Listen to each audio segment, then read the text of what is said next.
the event. Good afternoon, everyone, and welcome to this ETUI FEPS double webinar on responses to COVID. My name is Sotiria Theodoropoulou. I'm head of Unit of European Economic, Employment and Social Policies at the European Trade Union Institute in Brussels. And I will be chairing the first of the two webinars, which will be discussing an assessment of the recovery plan that was proposed for Europe last week by the European Commission. Before we begin, I would like to give you a few technical instructions. We have 1 hour for our discussion, and the way we propose to structure this is that we're going to have 3 rounds of questions to our speakers. And then, if time permits, we will also choose 1 or 2 questions from the audience. So please do use the questions function of Zoom to submit your questions if you would like to ask anything.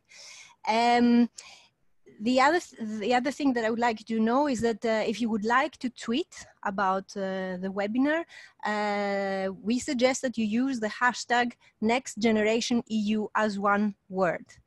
I would also like to inform you that the event will be live streamed on Facebook via the ETUI page and shared by FEPS for this part of the webinar, and the FEPS page and shared by the ETUI for the next webinar, which will start at 1 o'clock.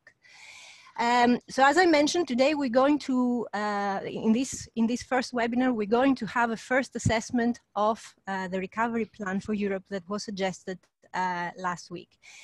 This has been a widely awaited proposal. European member states have been facing many important challenges even prior to the pandemic, namely an effective response to climate change, a just transition to net zero carbon and digitalized socioeconomic model, and also the need to tackle the wide economic, social and labor market inequalities that we have been observing in Europe. This pandemic is creating is creating a context that further makes dealing with these prior challenges even more difficult, not least because the response for protecting public health and healthcare systems from collapsing is leading EU economies to a recession which is going to be very deep and whose duration we cannot even forecast at the moment, as it depends on developments on the epidemiological and medical front. These challenges have been present in all member states.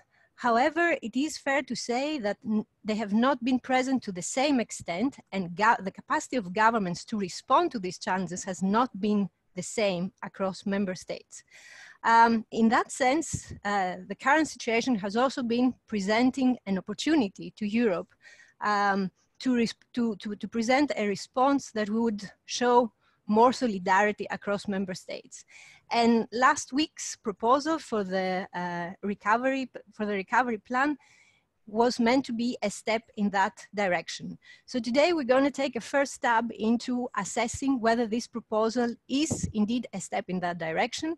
And of course, given that the European Commission proposal will eventually have to be approved unanimously by member states, what are the possible challenges lying ahead at the political level for getting an agreement? We are very pleased to have with us today 3 distinguished speakers to discuss the recovery plan. Agnès Benassi-Guéret, who is a professor at the Université de Paris 1, Panthéon-Sorbonne. She's a professor of economics. Peter Boffinger, who has been a professor at the University of Würzburg, and Paul Magnette, the leader of the Parti Socialiste in Belgium, who will join us around 12:15. Without further delay, I will start then with the first questions to our to our 2 panelists for the moment. So, Agnès Benassi-Guéret and Peter Boffinger, do you think that the recovery plan proposes adequate tools for addressing the challenges lying ahead for Europe? Most notably, the need to recover and reconstruct the European economies after the pandemic while promoting a just transition to a net zero carbon economic model with lower inequalities? And if so, why or why not? And what are its strengths and weaknesses? Shall I start? Okay, shall I start? Yeah. And yes, go ahead. Thank you. So thanks for the invitation. I think this is a very important moment, at least in terms of the intention. This is a very important piece the Commission has put on the table. We know there is a lot of money in it, 750 billion. Even if you restrict this to grants, it's a mixture of grants and loans, it's sizable. It's not huge, but it's really sizable. It's temporary in terms of spending, and the borrowing, there is a borrowing on the markets, which is to be repaid over a long period. So I would see three main strengths and three main weaknesses of the proposal. In terms of strengths, I think first the size. It's so as I said, if you restrict to grants, it's about, and you spread over 3 years, it's about 1% of GDP every year. So it is sizable. The second strength, repayment is planned over a very long period, not before starting not before 2028. And this is important also because of the loans. So it makes the loans much more attractive for the member states.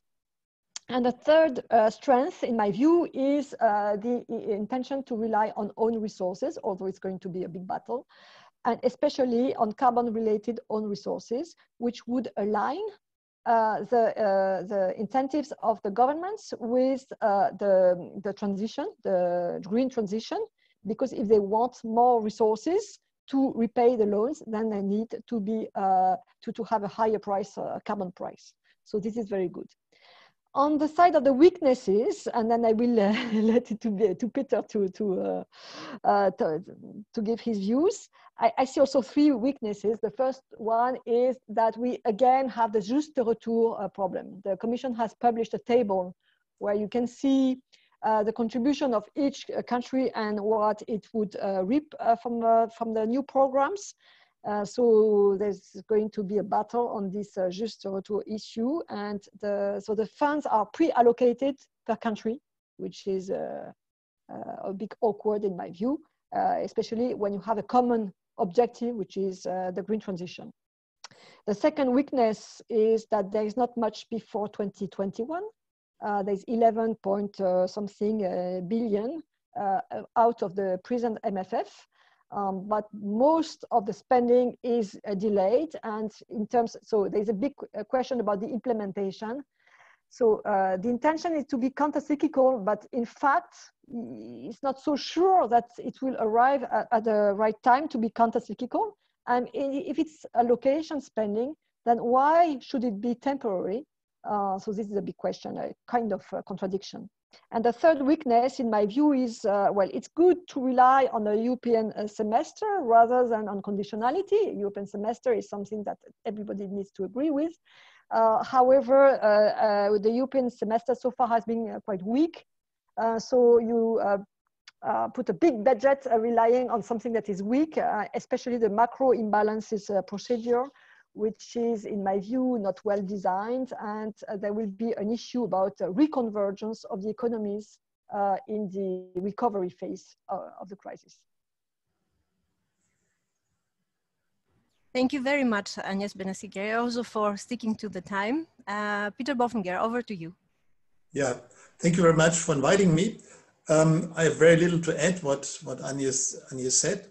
So I would phrase the whole recovery fund as a paradigm change, but not as a game changer. And paradigm change is obviously due to the fact that now the EU is raising its own debt on the capital markets. It's not national debt. And of course, what matters is that the funds are distributed as grants, at least 500 billion euros, and not as loans. And I think compared to the Eurogroup proposals and decisions in early April, this is a fundamental change. And of course, this change matters for countries like Italy that are highly indebted, and for which additional loans are not really that relevant. Of course, it helps to reduce the interest rate burden, but overall, it's not what these countries need. So I think we have this paradigm change, and I think that's very, very important.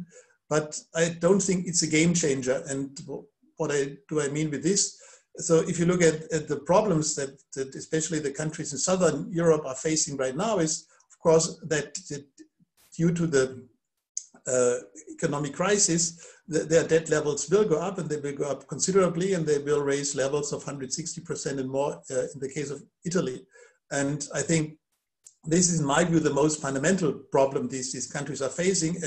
And for this problem, the Recovery Fund does not provide a major improvement, maybe 1 or 2 or 3% debt to GDP less, but overall the debt issue remains, and I think this is something that will make the Eurozone more fragile. I think if after the pandemic is over, financial markets will see the huge debt problems of Italy and other European countries.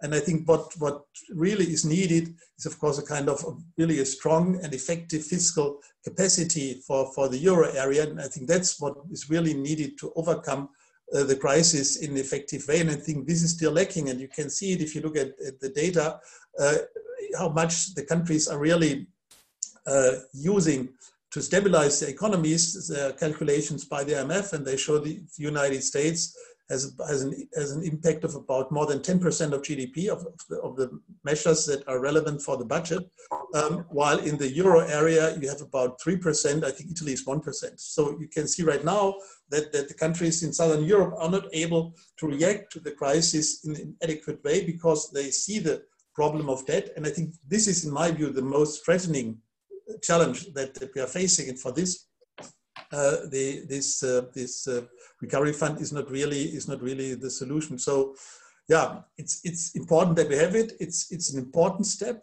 and it's this paradigm change. But if you ask what are the most challenging problems of the countries, especially in Southern Europe, it helps a little bit, but it's not really the game changer that is needed. Thank you. Thank you very much, Peter Bochinger. I should probably move on to the second question. I'm not sure whether Paul Manette has yet joined. Yes, I am. Oh, okay, welcome. Yeah, Paul Manette, the leader of the Parti Socialiste in Belgium. Thank you for joining us today. I'm not sure whether, given that you joined a little bit earlier, you would also like to give your views on whether you think that the proposal of the Commission last week proposes adequate tools for the challenges lying ahead for the European member states, or whether we should move on to the second question. We should move on to the second question. As you like, as you like. We have a few minutes, so if you would like to say something briefly on the first question, well, you would be most welcome. What I would say, certainly not very, what I could say about it is certainly not very original, but I think we should welcome this initiative, because it's better than nothing first, and it's an important political signal also.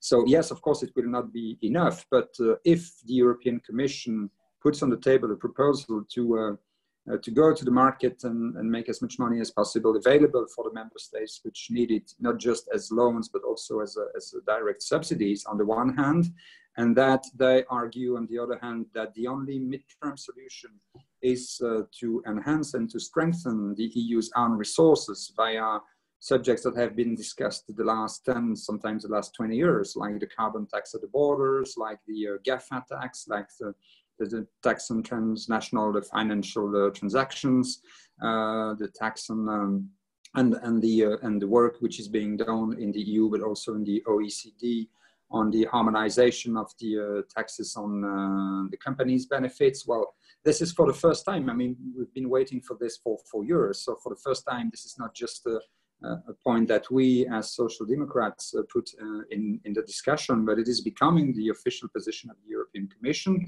It puts a lot of pressure on some member states which were and which remain very reluctant, such as Austria, Netherlands. I mean, we all know them. It's also important in terms of dynamics within the Social Democratic family, because as one of the leaders, I was very sad to take part in discussions where we had Spain and Portugal on the one side of the table and Sweden and Denmark on the other side of the table with completely different visions of what should be done.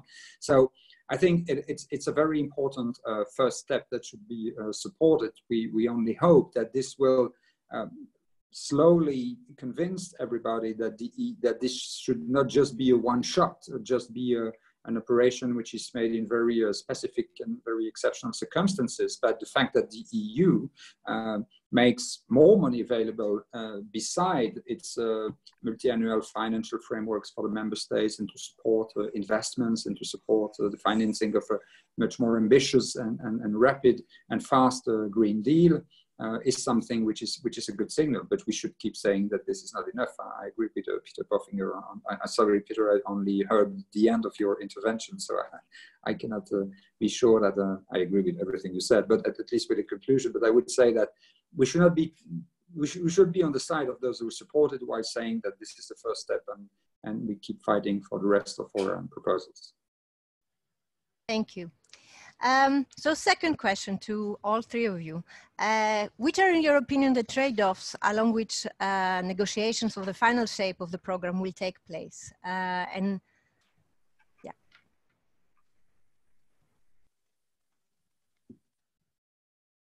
We could start with you, Paul Manette.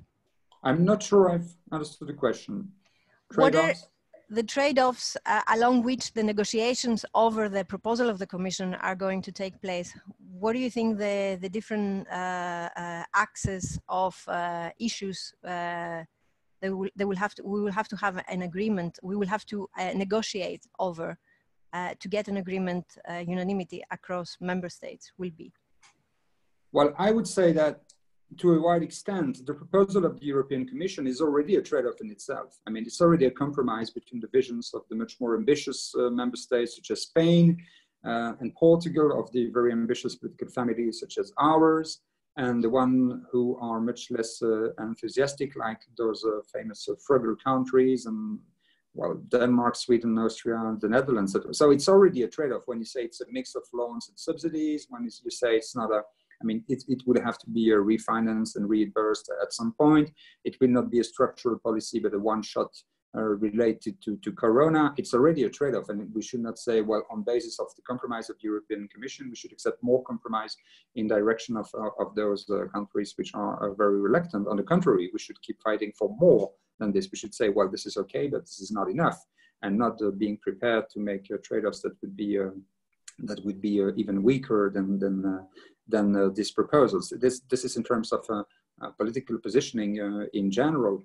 Then I think we should also keep fighting for the Green Deal, because now critics seems to be less violent than a few weeks ago. But there was a moment at the beginning of the Corona crisis when many member states and many vested interests said, well, given the fact that we would need money to face the Corona crisis, we won't have money for the Green Deal anymore. Sorry about that. So we managed to avoid that kind of argumentation. And already the position of the European Commission is also that besides the Next Generation Fund, we need to strengthen the Green Deal. This is also, of course, a message that we need to support and make it a positive trade-off.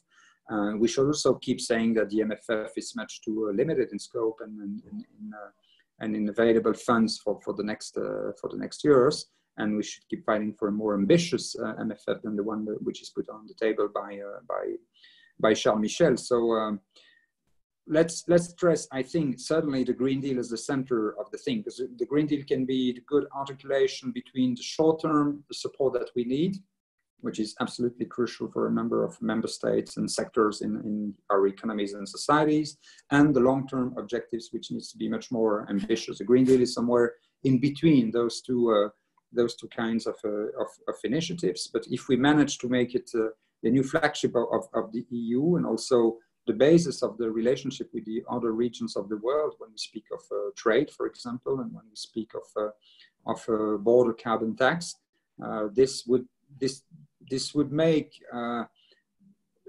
comprehensive and quite positive agreement possible around the idea that the Green Deal is the next step, but not the last step of the process. And the proposal of the European Commission goes in the right direction, but should certainly not be weakened. Thank you. Agnès Benassi-Kéré, would you like to go next, please? Yes, thanks. So in terms of trade-off, there are three possible directions. The most likely is a fight on the so-called rebates, which is not the best thing you can expect. When we go into this direction, we should always keep in mind that the cost of non-Europe is very large and unequal itself. So when we talk about the resistance, the frugal or whatever countries, these are small open economies. These are countries that reap the highest benefits from EU integration in terms of GDP, from the EU integration, yes. So we should keep this in mind. Some kind of asymmetry in the funding can be justified on these grounds. Now, I think two other possibilities would be much more convincing to me. One is to work on a sectoral approach of the recovery. We know that there are massive industrial challenges, both in positive terms, in terms of the digital economy, and the so-called frugal four are well placed in this digital economy, so they could benefit from this recovery plan. And we have some negatives. We have a legacy of the old brown economy and with stranded assets and things like that. And so countries have also unequal preference in terms of the speed of the greening of the economy. So this is something that could maybe help overcome the disagreements. And then there is another way to maybe overcome some resistance is to work on the conditionality. It's not the conditionality by itself, it's a European semester, and it would be the occasion to redraft the European semester in a way that is more consistent with some convergence, notion of convergence. We know that today, the European semester produces recommendations per country, country by country basis, and also a recommendation to the euro area. And the recommendation to the euro area doesn't quote any specific country, and it's not much about convergence. A little bit about convergence, like countries in surplus should reduce the surplus, countries in deficit should reduce the deficit, but it's not very specific. And if you dig into the different text, it's sometimes quite inconsistent. We have a massive common good, which is to avoid deflation. And I see a risk of a race to the bottom, which with each country trying to reap some competitiveness advantage, and you would end up with deflation everywhere, a strong euro, which is not the thing you need. So we could maybe with some coordination with the productivity councils, with the European semester, the MIP, design something that is more consistent with a way out of the crisis without deflation. And I think there's a big challenge there. Thank you. Peter Bofinger? Yeah, 2 points. First, as Paul said, I think it's already a compromise, and I think the amount of money that is provided in the form of grants is lower than in the Merkel-Macron proposal, so there is obviously a compromise element already in it. And I think it's very important point raised by Agnès is how to streamline and to improve the European semester, because right now, if you look at it, it's hundreds of individual measures, and what really lacks in this European semester is a kind of aggregate approach. And in terms of supply side policies, but also in terms of aggregate demand, I think this would be a good opportunity to streamline this European semester in a way that it really becomes effective. And that's maybe something also the Frugal Four would like as a step forward, so that you get some kind of conditionality, but the right form of conditionality, which helps to bring the European economy, the Euro area economy, through this very difficult period now that we are facing. Thank you. My third question to you: are we likely to see the plan or a compromise that is not too distant from what was proposed like last week being approved? If so, under what conditions would you think? What would it take to convince the Frugal Four, among others, the so-called Frugal Four, to join forces in such an ambitious plan? I think Agnes already said this. I think the Frugal Four are very open economies, and I think they would suffer more from most from European disintegration. I think that's something one should tell them. So if you have a weak Europe, if you have a weak Euro area, I think small countries will suffer most from that. I think large economies like Germany or France, maybe they're still able to preserve and to defend their interests on this global scale.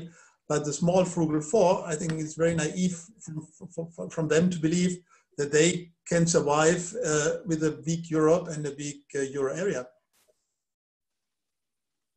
Maybe we can add the fact that since there are small open economies living on trade, on interactions with other countries, more emphasis on cross-border infrastructure and on the openness of the EU as a whole would maybe something that could be of interest to them. Also, the safeguards to the single market. Because we know that today the single market, so there has been a lot of cry against Germany because of the policy of national champions, also against France. And maybe this is also, if the recovery plan could help re-leveling the playing field between European countries, this would be certainly something that would attract the Frugal Four back to the table. Okay, Paul Magnette. Well, if I were kidding, I would say if the Dutch still want to go on holiday in Spain and Italy, they should help those countries, because probably the people who go most to those countries on holiday, be it for a city trip or for long time holidays. But more seriously, I think what has made this discussion very politically sensitive in those countries is the fact that everybody assumes at that stage that the money that we borrow today will have to be reimbursed at some point. And that when it will be refunded or reimbursed, this will be based on the keys of distribution that exist today in the EU, which means that the richest country will have to pay more. This is the assumption. If we were, as has been proposed by many different voices, and notably by Spain, in a system where this money does not necessarily needs to be reimbursed. I mean, it becomes a permanent debt of the EU. I mean, it's the EU which borrows money on the market at a very low interest rates. It can be a sort of permanent debt that is permanently refunded, like the sovereign debts of the member states. Then you skip, of course, it becomes another conceptual change and shift, which is maybe more difficult for countries like Germany in this case. But I mean, as long as those governments have to face arguments from the opposition in the member state, which says, if you accept this plan, this means that Dutch citizens and Dutch taxpayers will have to pay for those Spanish guys, even if it's in 5, 10 or 20 years, it will remain very difficult. If we accepted the idea that the EU as a federal system borrows money on international markets and creates some debt to support not just the countries who need support today in this crisis, but to support the long-term investments and to support the transition of our economy, then it completely changes the nature of, I mean, there is no distributional challenge anymore in this case, and it completely changes the nature of the discussion. But it's the fact that we've framed it in this idea of it's a temporary budget that will have to be refunded at some point, to come back to the idea that the EU doesn't have a debt, which makes this distributional discussion so sensitive. You just get rid of it, and then you've solved the problem and make everybody happy with the idea that the EU can have its own debt. I think in this regard, I think the Spanish proposal might be helpful to issue this debt as a kind of perpetual bond. I think that could be still a possibility, and I think the markets would buy it, and then the question who has to pay it back is no longer there. I would tend to disagree on this particular point of perpetual bonds, because it has been shown that the demand for perpetual bond would not be so high, and the interest rate would probably be relatively high. So the idea of issuing long-term debt that can be rolled over, I think, is enough for the purpose. And I agree that this debt doesn't need to be repaid. And you could even push one step further and say that common debt is a public good in some way. So this is kind of contradictory. It could appear contradictory, but it's a public good in the sense that it will stabilize the financial system. It will help the ECB to play its role fully. So having a common debt actually is a very good thing for the EU as a whole, and especially the euro area. So you could say that this is the time to produce this common good because the interest rate is zero. So this is exactly the good time to produce this stabilizing financial product. I think in economic terms, I agree with you, but in psychological terms, I think the perpetual bond would maybe sell better in the political debate, even if it costs a little bit more. No? Maybe. Well, if I may add an example from Belgium, in Belgium we have a very high public debt, as you know, which is close to 105% now, and we probably go to 125 or 30% after the Corona crisis. But very often we politicians tell the citizens, well, yes, we have a high debt, but we own it. It's your debt. So, I mean, you together, Belgian citizens, do own this this debt that we made together for the welfare of the people, and let's be proud of it. So, as long as it remains a European debt, which is owned by the EU as such, it is also something which creates a common, something that we have in common. So, at least let's have this in common. So I'm not sure this is convinced the frugal four. No. What we have in common is debt. We will see. I would now like to move on to some questions from our audiences. So I would start with a question by Martin Schmalzried. It would seem that the debt level is less of an issue than the fact that it won't be serviceable. In order to pay for debt, you need growth. However, many economists are currently predicting an L-shaped recovery rather than a V-shaped one, which means that consumption and demand will settle more or less permanently at a lower level. Injecting more money will not necessarily help. What would you recommend in this kind of situation, in the case of an L-shaped recovery rather than a V-shaped one? So first of all, I'm less pessimistic. I think that in 2021 probably there will be a vaccine, and then the question we need to ask ourselves, in a world that where people can be vaccinated, what will be changed in terms of the economy? So there will be a legacy in terms of debt overhang in the private sector, in the public sector, for sure. But in terms of activity, the business model of firms, where do you see pockets of business that will be affected for a long time?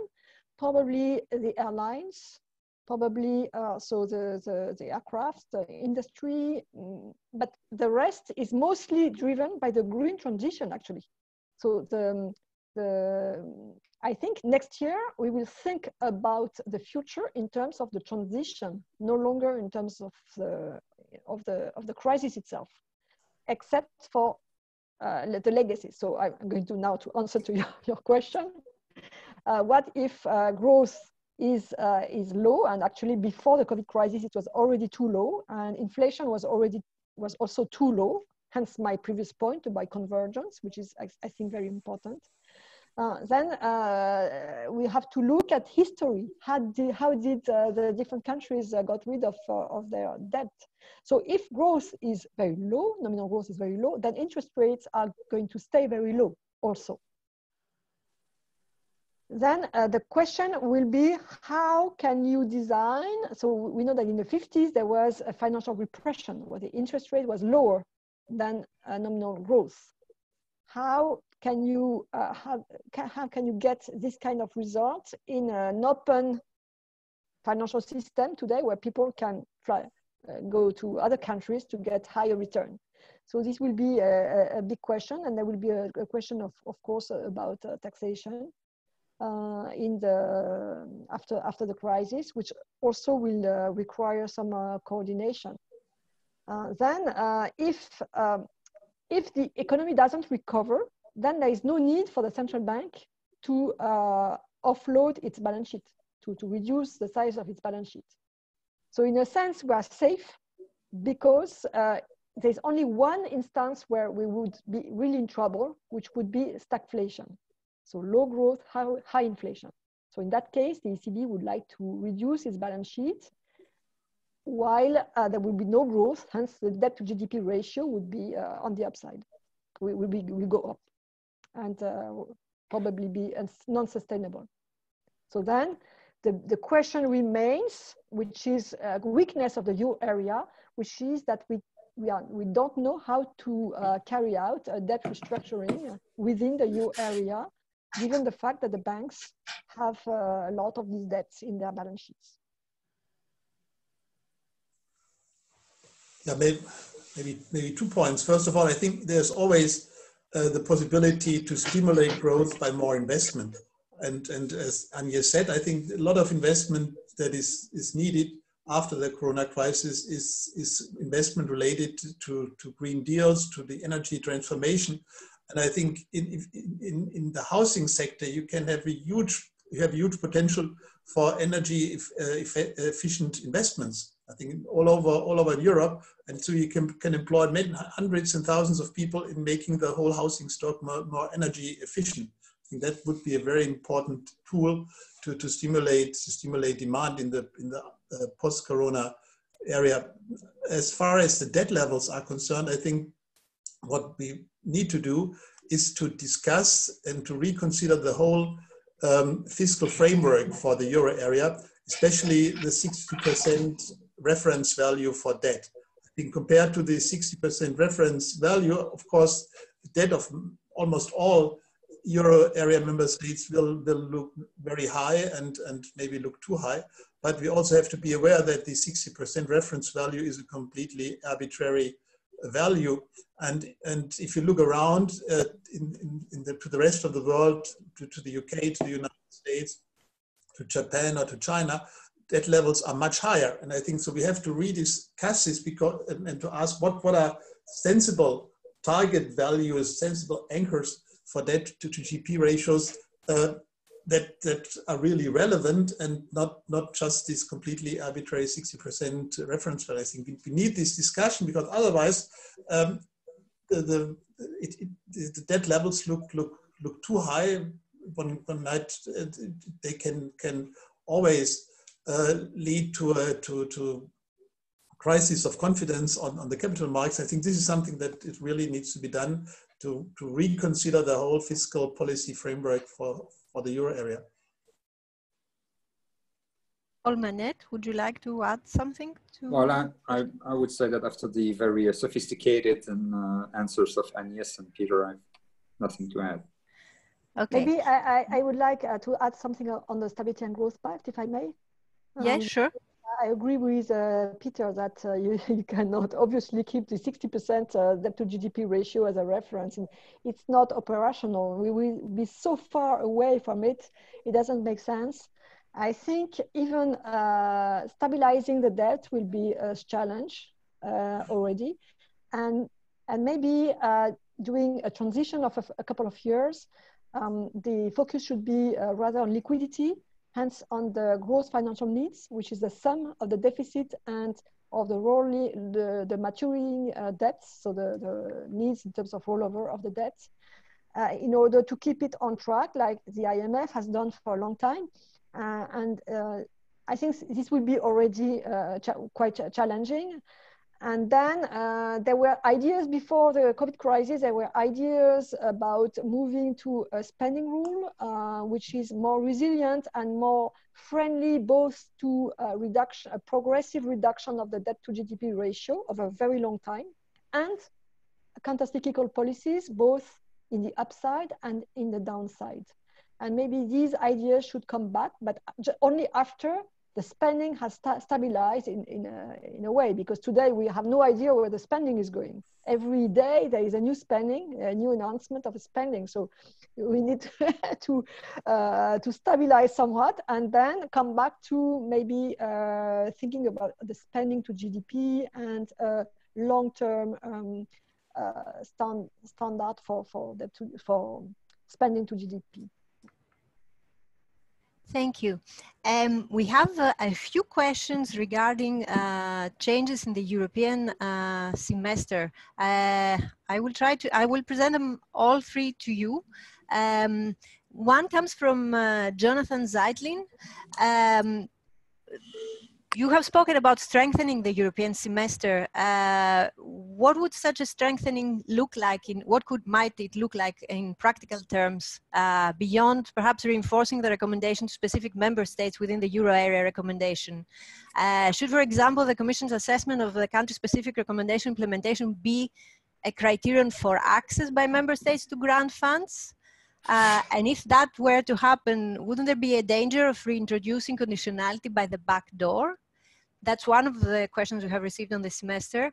The other is whether we should be putting a lot of more focus on the need to democratize the European semester process, which at the moment Xavier Dutrény, who posed the question, thinks it's too much of a centralized process. Where the territorial dimension is still too much overlooked. Civil society and trade unions are not much involved. If so, how can we lead this battle?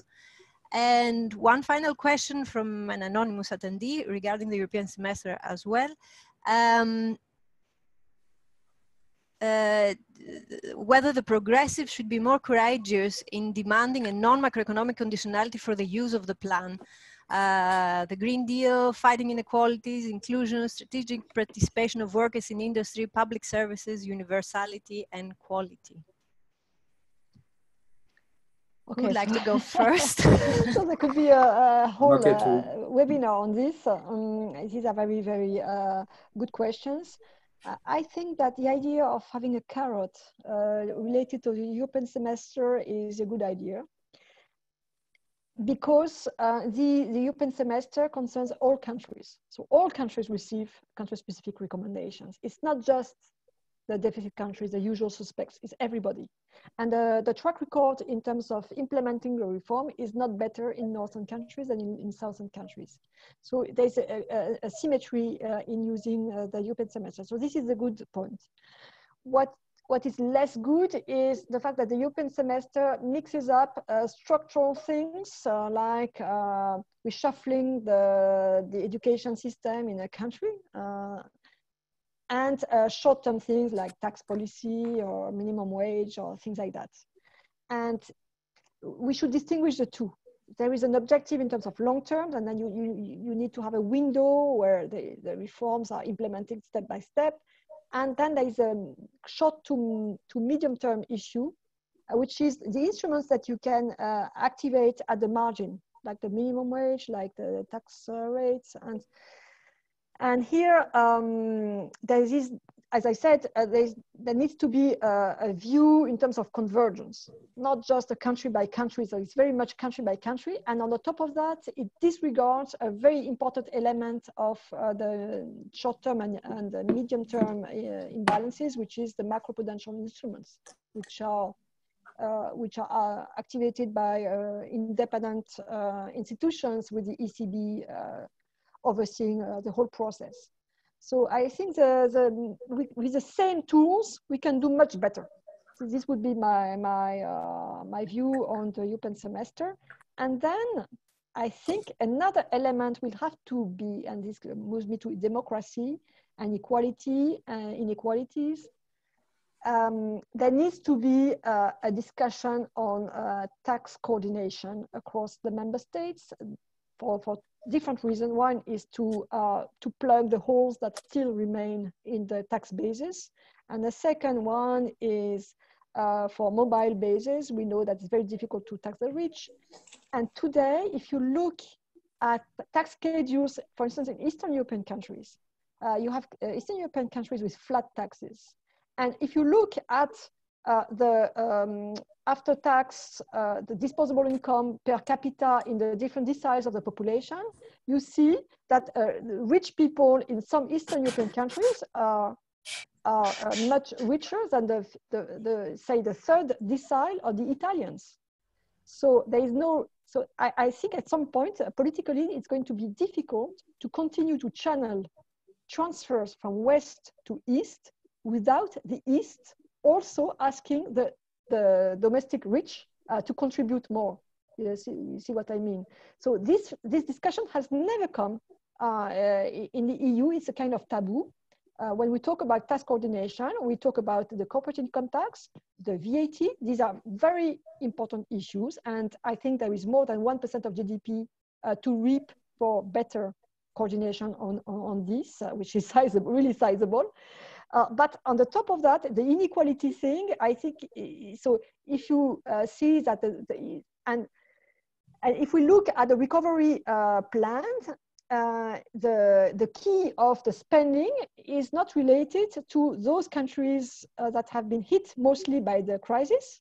It's related to GDP per capita. So again, the same kind of criteria as for structural funds.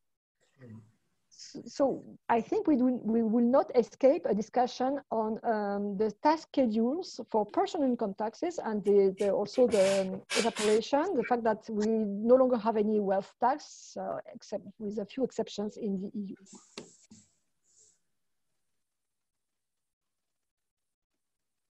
Peter Bofinger? Yeah, I think as far as the country-specific recommendations are concerned, I think the most important improvement would be to strengthen the aggregate approach instead of the country-by-country approach. I think it's very useful to go through the needs for each country, but you have to take into account what that means for the aggregate policy stance. And I think Agnes already said it. I think the risk right now is if each country tries to reduce wages and costs and social security contributions to get a kind of downward spiral, which leads to deflation. I think this aggregate approach needs to be strengthened. Also, in terms of fiscal policy, where it's really important to identify the aggregate fiscal policy stance that is required in the euro area, and to ask what can each country contribute to achieving this fiscal policy stance. And I think this is also absent so far in the country-specific recommendations. Magnette?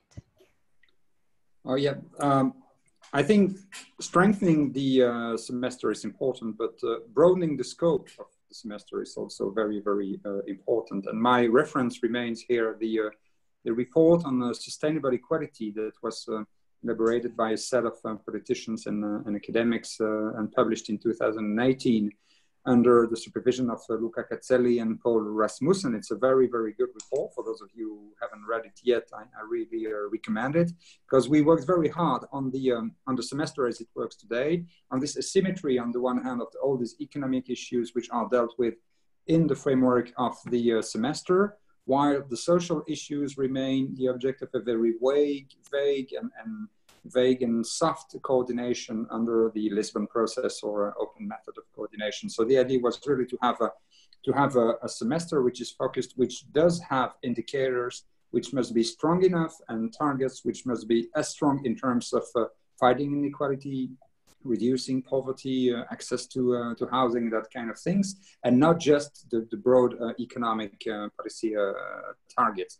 It should also, of course, include all the green transition elements. I mean, if you want to be credible in terms of the Green Deal and to be the world champions of the defenders of the Paris Agreement and the pleas that we made at that moment 5 years ago, we have to have in this framework, of course, there already are some elements for renewable energy, for example, or the reduction of energy consumption. The mechanisms do already exist.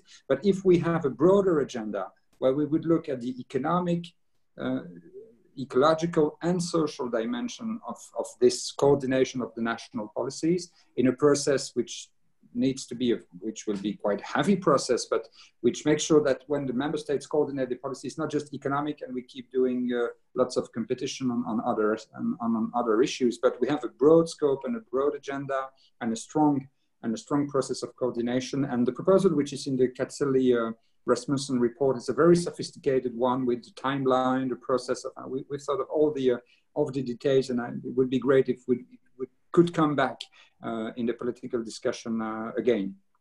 I also agree, of course, with Agnès that the tax coordination is absolutely crucial.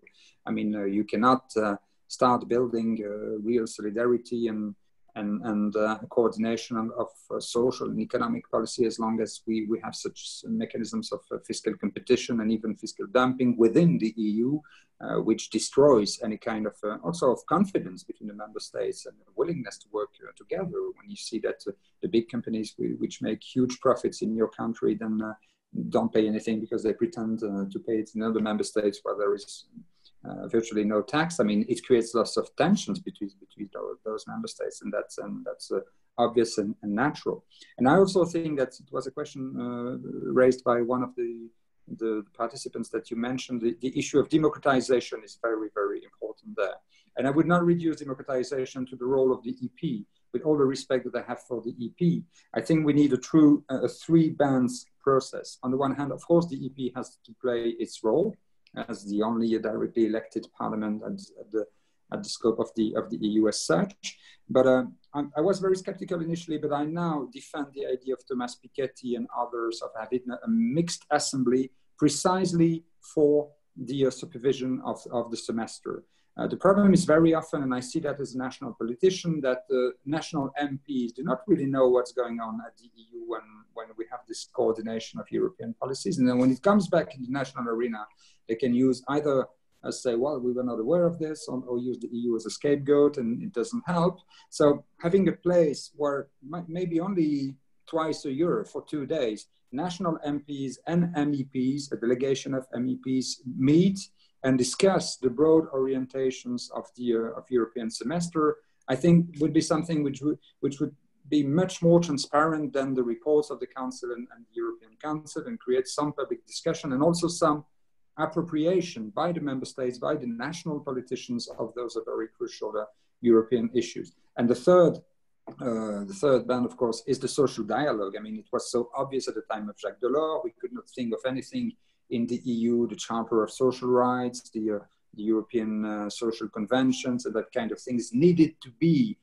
discussed and even negotiated by the social partners at the European level. It's kind of disappeared, but it should become, I mean, in most member states, certainly in Belgium, Germany, I mean, the Nordic countries, this is seen as industrial democracy and as a complement to the political democracy. So re-establishing it at the European level, and certainly around those issues of the semester, would make the process much more inclusive, much more transparent, and in the end, much more accountable and thus democratic. And thank you for raising that question, because it's a question that we very often leave aside, while the nature and the quality of the process is certainly as important as the outputs and the policy itself.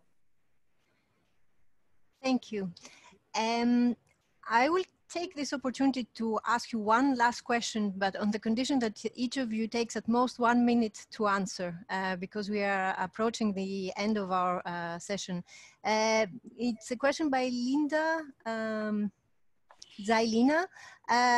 Do you see a growing or changing role for the ECB in the future? Is there a scope for it to become more efficient in helping Eurozone countries tackle the issues they face? Please be brief.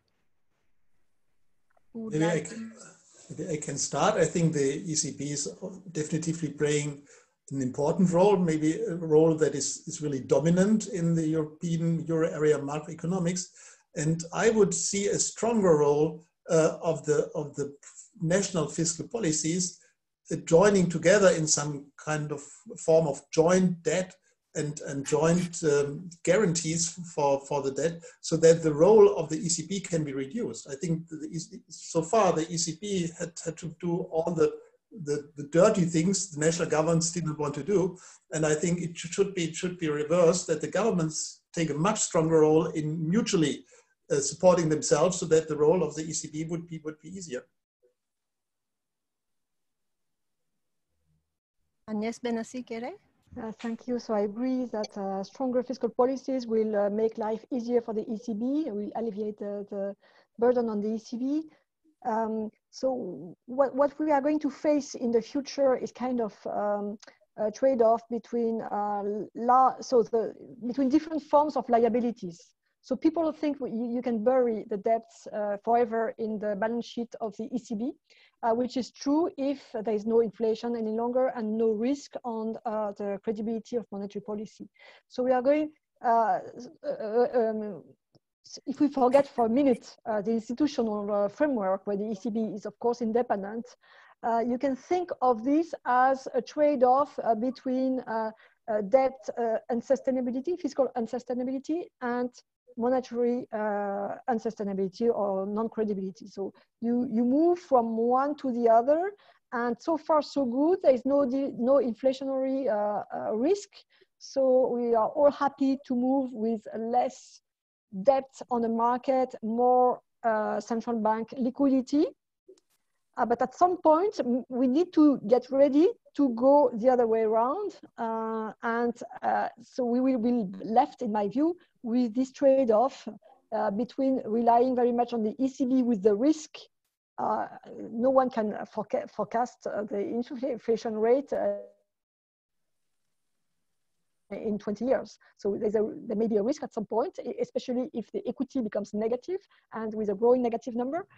So at some point, we know that there are other currencies, so there will be private currencies. So we should always keep this in mind, that we should not destroy monetary credibility for the sake of fiscal sustainability.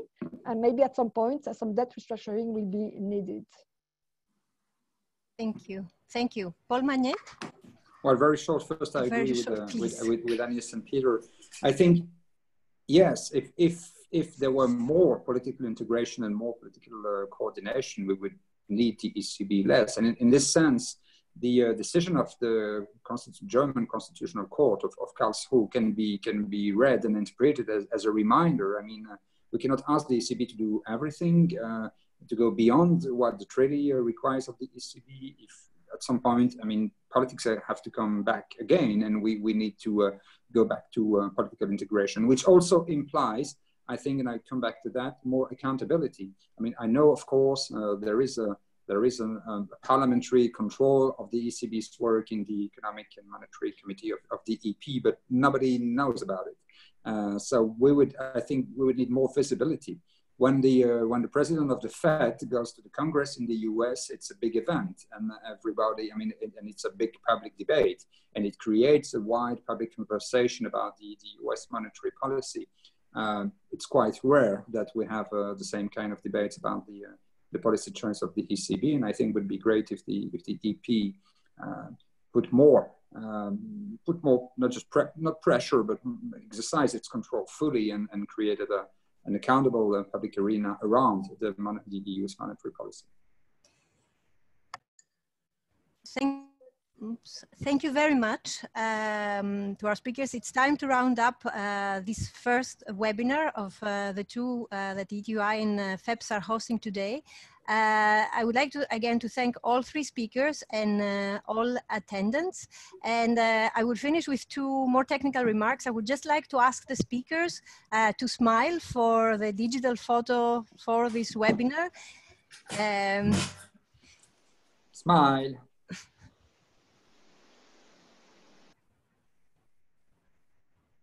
And to ask participants to hang on for another couple of minutes. The next webinar entitled Scenarios for a Post-COVID Society will start in very shortly. Thank you very much for your time and your questions. Thank you.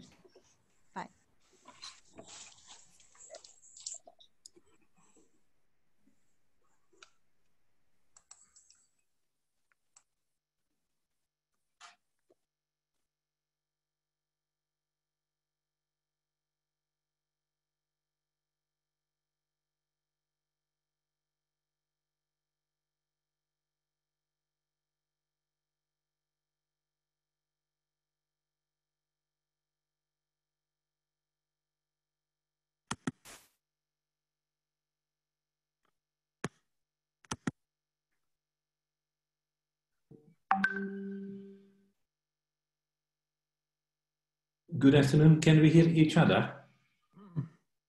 Yeah. Hey, Laszlo. How are you? Thanks very much. I'm just informed that we are supposed to start in a few minutes. According to the plan, we should start at 1:05, which is coming very soon. I suppose you all received the script, and there will be 3 rounds of questions.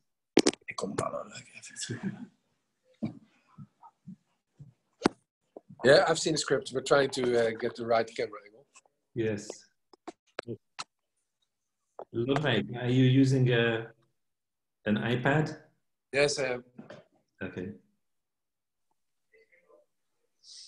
You want to stay just in front of the window, because the window behind you is normally not the best, but it's up to you. Yes, maybe it improved it. Is it better like this? I think the vision is better. The position of the curtain could be improved slightly on your left. Yes, your colleague is doing it. Your colleague is doing it. Thanks. I think it is better, is it not? Yes, it is. Lovely. Right. Okay. So yes, first of all, thanks very much for accepting the invitation. I will also say it when the broadcast begins. I hope you also managed to catch a little bit of the previous discussion, which went into the technicalities, which we will not do. We don't need to. I think we would need to be more kind of forward-looking, staying away from the mechanics of the crisis response and looking into the visions. What scenarios are possible, how to reconstruct European society for European solidarity for the future. So this should be more the framing.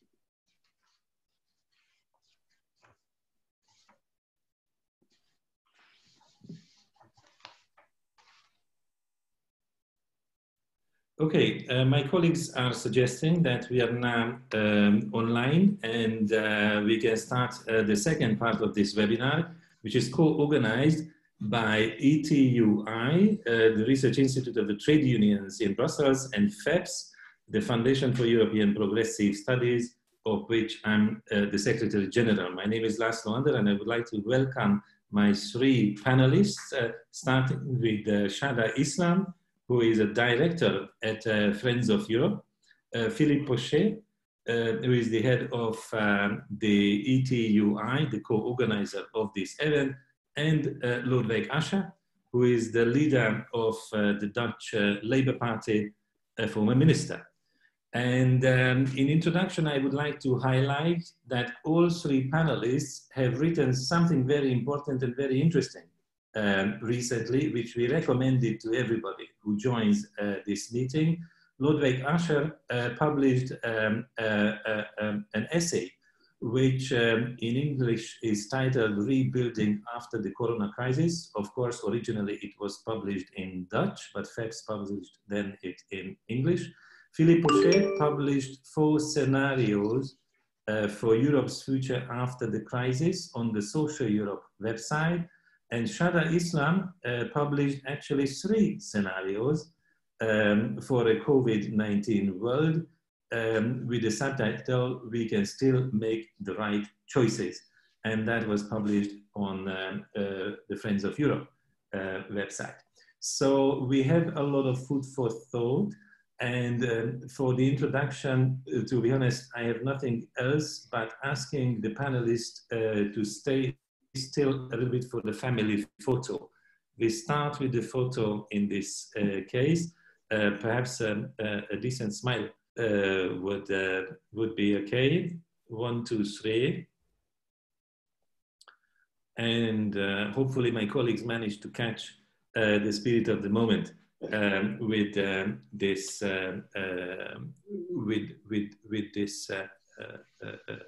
offer.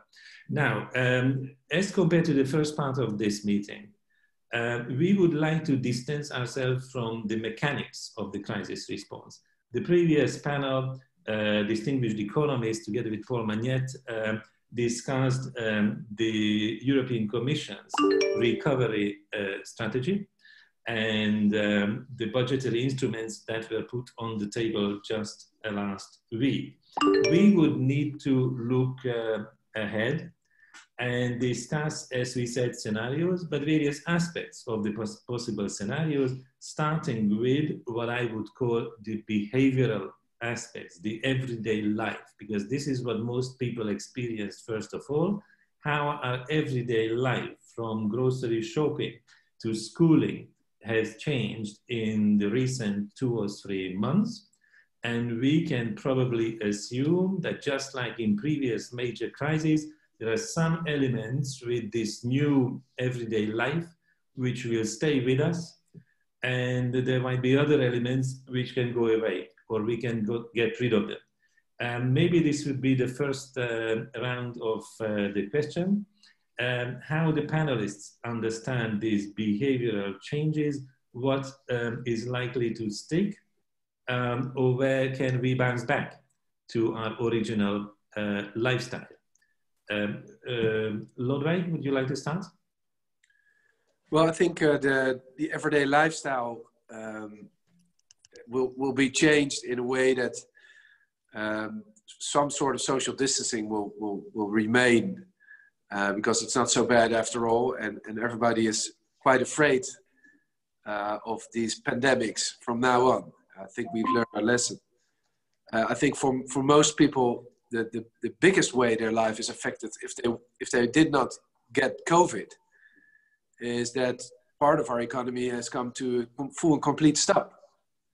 So people who were just working happily up until March 16, at least that was the case in the Netherlands, are now out of a job and out of income and with no real perspective.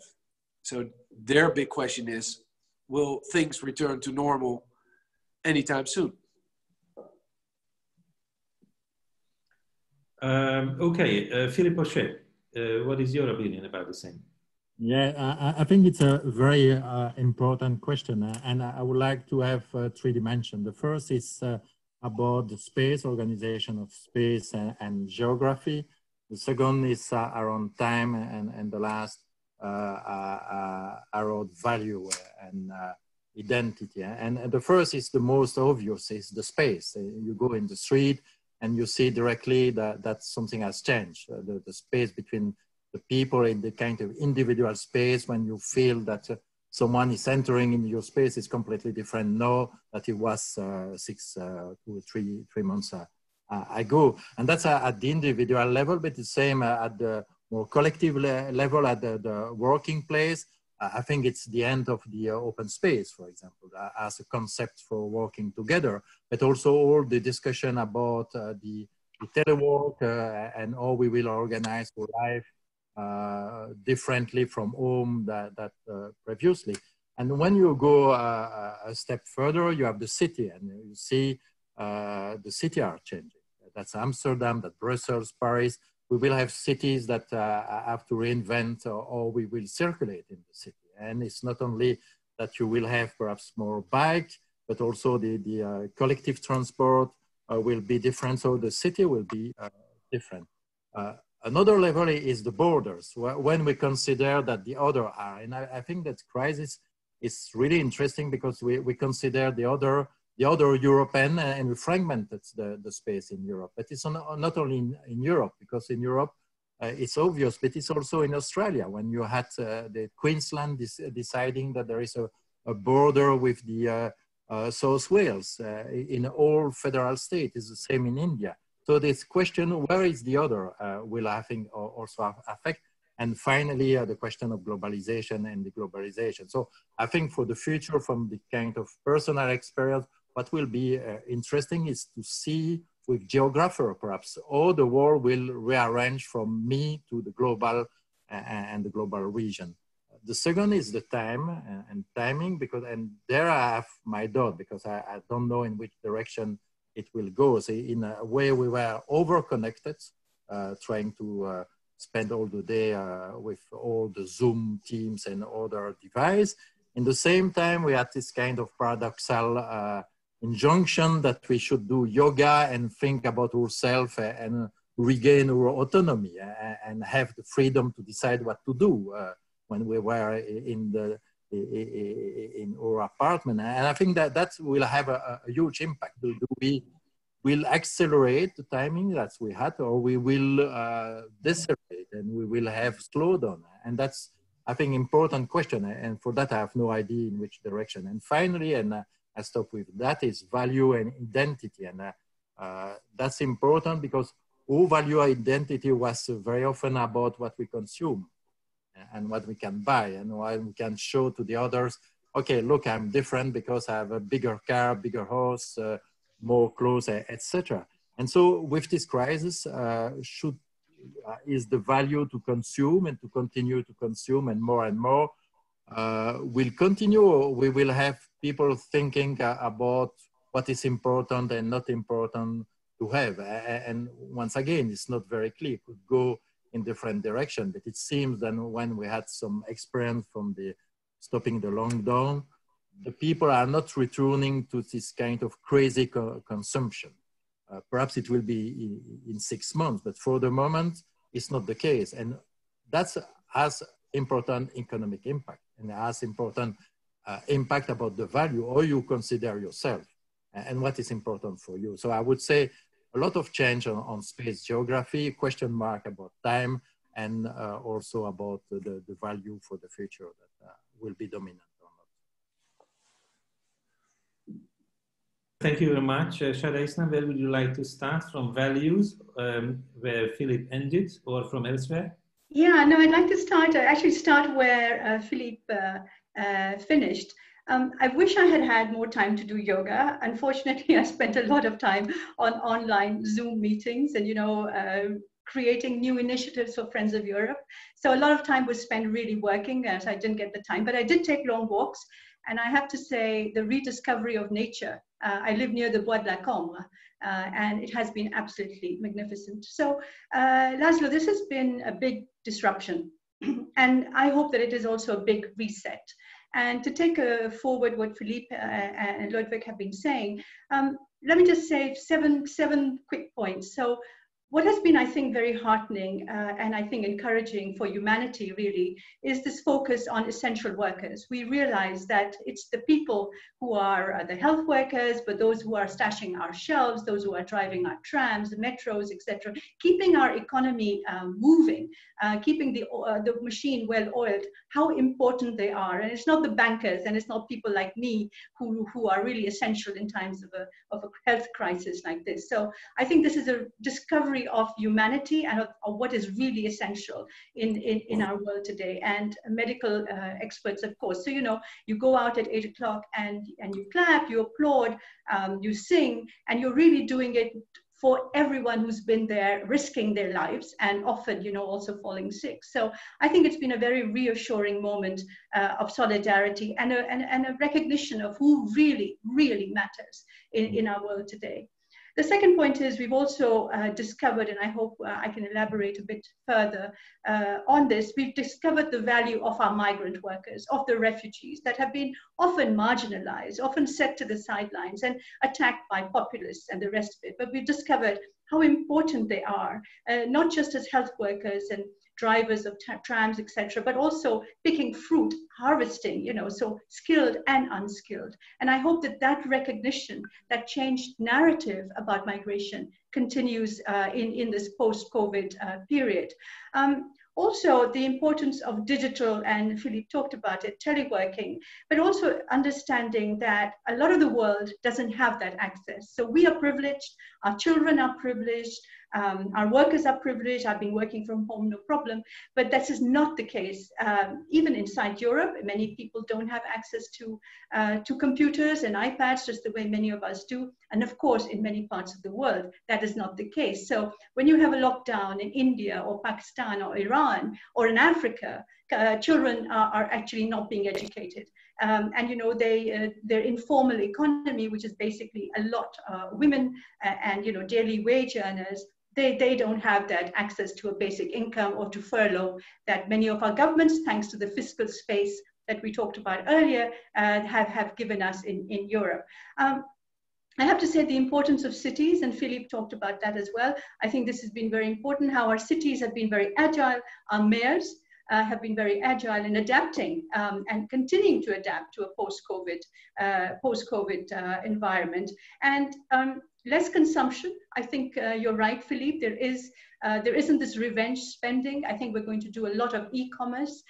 We will be buying a lot online and perhaps really not going out to restaurants the way we did. So I think there will be less spending, and our governments will have to realize that as they look at a recovery, hopefully a sustained and green recovery. Thank you very much. Lodewijk was very brief at the beginning. Would you like to respond to either of the two other panelists? Well, I think both of them make a very, very important point of the way society now looks at certain aspects of normal life. Just to name two, tourism, which has been such an engine for growth, but also such a danger to cities and living in a peaceful way. In my city, Amsterdam, is a very old medieval city heart. And I went with my son to walk there to see it for the first time the way it was. So that's, I agree that there's less consumption and it takes away the massive transportation of people. But the other side, and I think that's the point mentioned by Hadid, is that the price is being paid by a lot of people who are working in those sectors with 0-hour contracts, with flexible contracts. They were working in tourism, they were working in restaurants, they were working in some of the engines of our economy. So you see two things. You see applauding for some of the vital professions. And if we are not very careful, they will become underpaid again once the crisis is over. And second, a lot of people who are working, making a decent living in those industries that are affected. So we have to be very careful, not just, to enjoy the fact that we're consuming less and making nice walks. I have the same experience. But we need to realize that there's a lot of people, getting unemployed as a result of that. So I think those changes might just as well be permanent. But they raise the obligation for progressive thinkers and politicians to come up with solutions for those people and not look away from their suffering right now. So that maybe as a short response. Yes, thank you very much. At this point, I would like to invite our audience to send questions, just like in the first part of the discussion with the economists. The Q&A box is open to questions, so please use this opportunity. But then I would turn to the second round of the discussion. Maybe this time we should start with Philippe. Because the idea is to divide the specific aspects of this post-COVID world.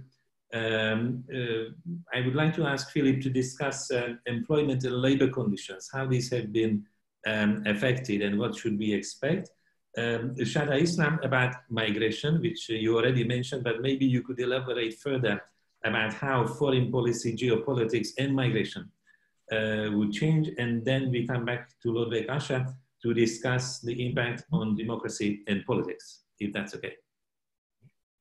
Yeah, perhaps to continue the debate about the essential worker, and I think that's was a really important change. But in the same time, I had the impression that all the newspaper, the TV, when they spoke about the lockdown, we're speaking about, we are from Brussels, from the people from the south of Brussels and not from the north of Brussels. So this kind of, okay, we praise them, but we don't pay so much attention of their real daily life. And we don't go where they are living, what they are doing, and in overcrowded apartments, in bad street situation, etc. So I think also that's nice to applaud, but it's also that we have to take that much more seriously, the inequality and the people continue to work and some to die because of the virus.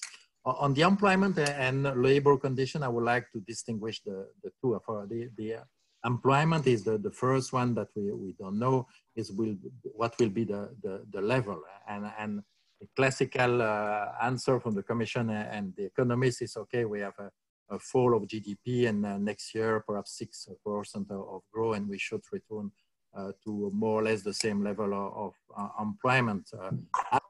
Because now we have a sectoral change. If the city are changing, if there is more and more place that you cannot enter with a car, or you have to go slow and you will be slower than going walking or by why you will buy a car? You will not. And that's a lot of people living in the city. So if you don't buy a car, it's not like the coal industry, because it's a small proportion of the population. In Europe, 400,000 is 8 million people depending on the car industry. So if you have a change in the sector, even we move to electric car, but we will move to less electric car. That will be a huge change, and that we have to take that in consideration much more that the transition. So the green transition could create also some additional job, but I think that we have to return to the basic of the left and to speak about reduction of working time. Reduction of working time. I don't see how you can change the situation in the car industry without speaking about the reduction of the working time. It's clearly something from the left, and was used by Volkswagen and other company when they had the crisis 10 or 20 years ago. So we have to rethink the working time and to push on the working time. And that I think for me on the employment question will be divide between the ones saying return to normal and work more, and the one to say no, there is another path. And then I return to what I said, the value, what is the value, you mentioned to work and to listen to the bird or to the nature, and what will be our conception of time.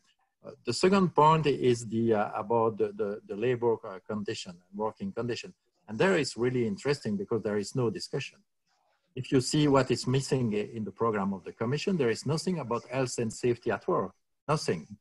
Don't pay attention about the real life of the worker in the plant. And then I think that's also an opportunity to return to democracy at work and the question of workers' participation. And it's much more this crisis to say, okay, we will be nice to have this disinfectant and mask for free in the working place. I think that should be for the left also and the green to rethink what are the key challenge of democracy at work. So that's, I would say, for the future, this will be a big question, a difficult question, certainly employment. But let's have a program about democracy at work and about working. Mm-hmm. Thank you very much. So health and safety is at risk, but what else is at risk? Is it also multilateralism or globalism? So Laszlo, let me start with the question of migration, and I referred to it earlier. You know, the European, let's say, narrative has been so toxic about migration and refugees, and we've seen this, you know, with the detention centers and even governments not being ready to take unaccompanied minors. They had to be forced to do so. So it's been a very toxic environment, and not just because of the far right, and also not just because of authoritarians, but also because mainstream political parties, including many of the parties that are really doing you know, well in Europe, have embraced the far right rhetoric, maybe far right light, but they've actually embraced and adopted much of the anti-migrant, anti-foreigner rhetoric. And so when I see now that the Joint Research Center of the EU has come out with a very powerful study that very few people have actually referred to, but European Affairs Commissioner, Home Affairs Commissioner Ylva Johansson had an interview with me at the Friends of Europe and pointed out that we've seen during this pandemic crisis just how essential our migrant and refugee population and communities are. And many governments across Europe have been fast-tracking qualifications and bringing people into the medical sector, but also as farmers and workers, etc., fast-tracking what has been very slow in the past. At the same time, you've seen governments slowing down asylum applications. So it's been a kind of a mixed bag, really. But I'm hoping that politicians like yourselves and the parties that are, let's say, progressive and looking at the future will realize that Europe depends. I mean, the economy we've been talking about, the economy depends on migrant workers. Now, Philippe and Ludwig have pointed out that there will be unemployment, I mean, obviously, and therefore the populist pressures to go back to the way they were, and we see it already in Britain, where the visas, etc., for National Health Service workers that was so essential, they're being tightened already. So we really need to up our game and to look at the future, the bigger picture, and not retrench into our small-minded, toxic narratives on multilateralism and globalization. Look, I'm hoping that this will survive. Globalization has to be better managed. I think it's crippled at the moment, but we really need to better manage it. Now, global supply chains, there's a lot of talk about reshoring certain sectors. Global supply chains, if you look into it in detail, cannot just be brought back immediately, and some shouldn't be brought back because there is comparative and competitive advantage that has to be there. But we can make sure that we're not overly reliant on the Indias and the Chinas of this world. We can make sure that our global supply chains, our regional supply chains are clean and green, and that certain standards are complied with. So that is important as well, that we don't denounce globalization because it has brought many people into, let's say, a richer life, especially in developing countries, but also our consumers. We're used to globalization, but let's manage it better. And I hope that we can do so. Now, the geopolitics, and there, if I may just go back for a second, I think the European Union has a very important role to play because we are children of multilateralism. That is what the EU is all about. Geopolitics, I mean, really, it's been really toxic as well, poisonous, really. We've had blame games, the great power competition. We've had all kinds of disinformation campaigns, not just from one source, but several sources. So I'm a bit in despair. Now, geopolitics was already in a rather nasty state because of US-China brawling and quarrels over trade and technology. So the environment, the landscape for any kind of, let's say, cooperative competition rather than confrontational competition isn't really there. And once again, I would hope that the European Union, and it has been making some statements to that extent, that we will work together, find partners like-minded and not like-minded, because in this world today, we have to have inclusive globalization, inclusive multilateralism. West Europe and America don't call the shots anymore, don't call all the shots anymore. So we will have to work with all kinds of other countries with different ideologies, because there's one humanity, there's one world, and we cannot just work on the basis of our mindsets of the 20th century. We have to move into the 21st century. So I'll come back to that when we talk about the different scenarios, but I'm really, really hoping that we can all work together and make sure that the European Union doesn't forget its obligations and doesn't get sucked into this binary choice between the US and China. Yes, absolutely. And then we come to Ludwig Ascher, who would speak about the risk to democracy, rule of law, which is definitely not only an issue outside Europe, but to some extent also in some European countries, isn't it? Absolutely. So we have had, during this pandemic, also what we call authoritarian creep. So countries in our midst, our member states, have used this pandemic as a kind of smokescreen to clamp down even harder on the opposition, on the media, on judges, on the rule of law. And we are still, I'd say, slow in reacting to that. And I think our own reputation worldwide, Laszlo, depends on what we do at home. So we have to practice what we preach at home to be able to stand up tall on the global stage. Indeed, thank you. Lodewijk Asscher is next. Yeah, well, maybe on that final point Shada made, I think that's a very important one. But in all honesty, I think even before the corona crisis, we saw that liberal democracy was under quite a lot of pressure in many countries, also within our European Union. And that has to do with the fact that many voters feel left out, feel that there's no real possibility for change being offered, and that they feel that over the past couple of decades, they have not really benefited from the economic growth that we have seen. Their contracts have become more flexible. They've seen that stock prices went up and their wages didn't. So that was already the situation. And that's why I think if you look at the current situation, there's really two scenarios. If we rush back to normal, normal being the way it was before the corona crisis, we will end up with a society which is more unjust, more unequal, and also which is more vulnerable to fall for the populist temptation. Because then people will say, well, okay, I kept on working, I kept society afloat during those difficult hours and days and months. I took personal risks. I belong to a group that was more affected. And what do I get in return? Austerity, big corporations benefiting, and us paying the price. And I think the main message is that for us as progressives, this is a moment to step up, to build on an agenda which is built on solidarity. We have to look at inequality as another kind of dangerous virus. We don't have the perfect medicine against it, but we do know that we can deal with it. Societies are able to change. I've seen, and it's not a surprise that our authoritarian leaders will use every opportunity to clamp down on opposition. And it's not a surprise that Russia will use this situation to make sure that there's even more unrest and despair.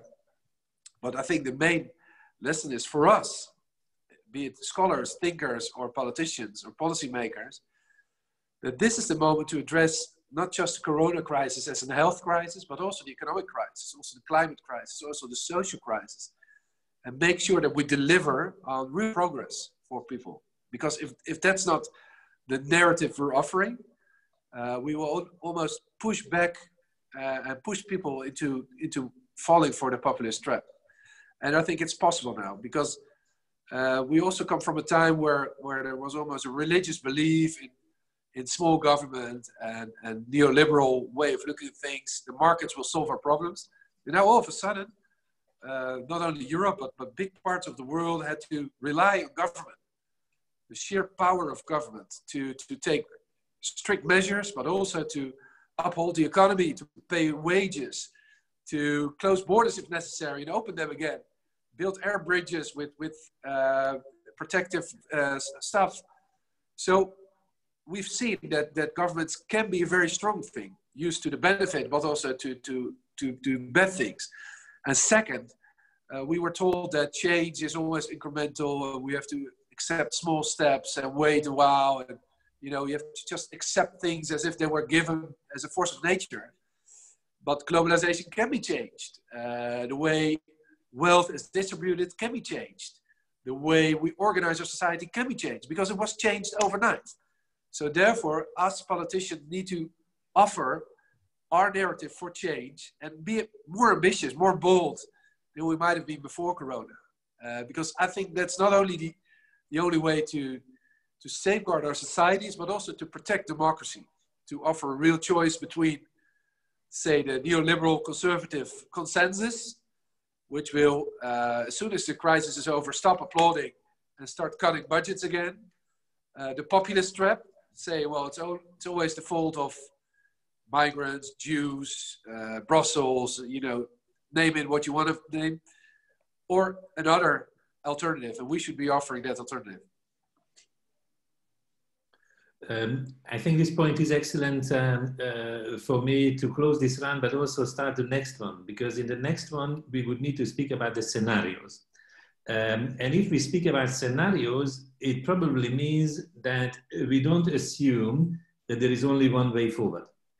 We don't assume that it's actually the virus which determines our future, because the choice between the scenarios is going to be the choice by politics, the choice by our societies, the choice by our governments. Maybe I should invite Shada Islam, who wrote about 3 scenarios, and then we would go to Philip, who wrote about 4 scenarios, and they figure out what the difference is, and then come back to Lord Vekasha.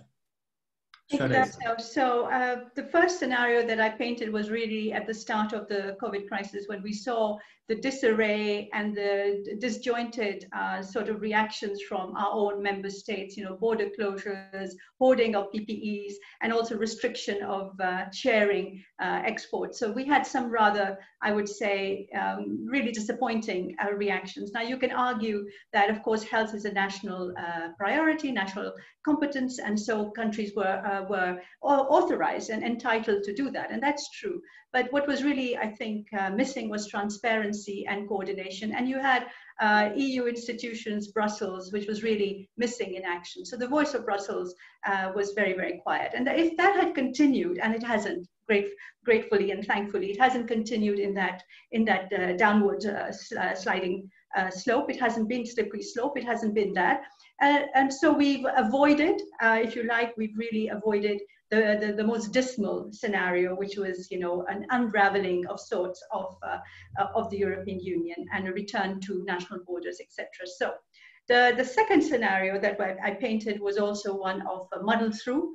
Now, often it's said that the EU grows in moments of crisis, but in the muddle through scenario, I didn't see growth. I saw just the same reactions coming back. And if I may say so, you see that a little bit now when you look at the debate that our friends were talking about earlier, you know, the frugal 4 and the others, and, you know, the same divisions and very hurtful language being used by member states against each other. So that muddled through. And look at Brexit. I mean, Brexit is now back on the table, and you would imagine that nothing's changed, that we haven't had, you know, 3 months of lockdowns and our economies are not near collapse, and we really need to work together.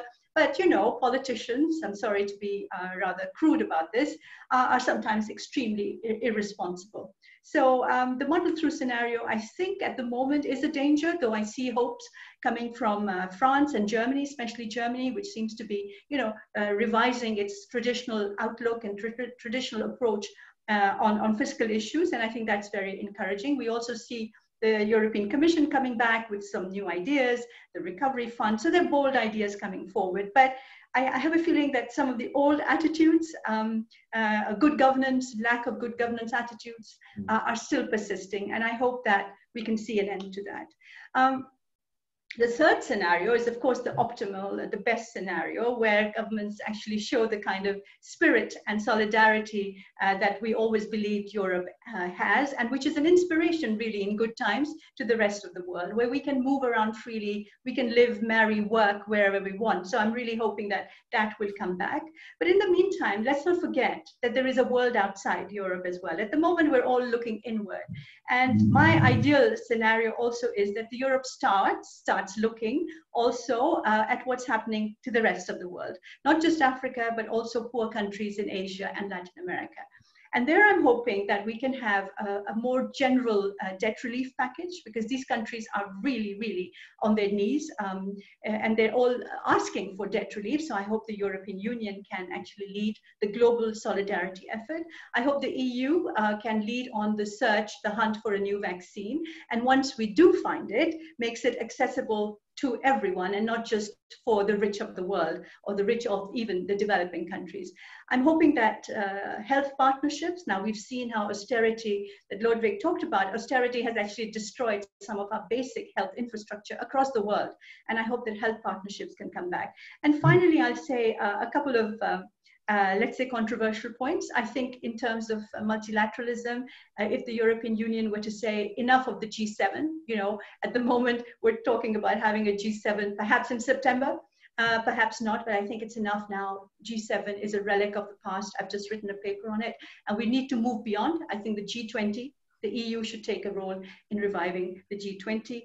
And finally, I've also talked about a Bretton Woods moment, another Bretton Woods moment, where wise leaders, and I hope the EU leadership is among those wise leaders, comes together and says, look, we've had a crisis, and I totally agree with Ludwig, you know, unemployment and all these issues are going to be so deeply entrenched. We'll have to think new ways of creating jobs.